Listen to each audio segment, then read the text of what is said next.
Hello, my name is June Eyre. I'm the lead infection control nurse here at the George Eliot Hospital.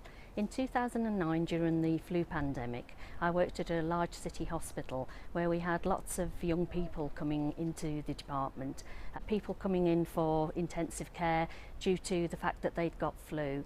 These were very young people, all round about their 20s, and one particular case that I'm going to talk to you about was a young woman who was pregnant. She came into the department from another part of the country. She was airlifted into the hospital and we thought she was going to be okay and she was going to survive. But unfortunately she deteriorated, and the doctors made a decision that the best thing to do would be to deliver her baby, to give the baby a bit of a chance. So the baby was delivered, but unfortunately it only survived a couple of days. The lady herself again didn't survive either.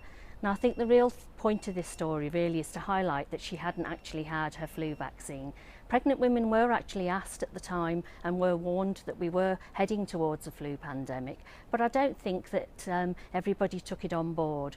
And seeing this was quite traumatic for myself, for the other staff and for her family. The tragic thing is that here's a young man who suddenly lost his wife, he lost his daughter. He was looking forward to a future, a bright future with a young family, and suddenly he was all on his own. And that's lingered with me and stayed with me, and that's one of the reasons why I always have my flu jab, but not the only one. It's really important to have your flu jab no matter who you are, but especially if you are working in a hospital.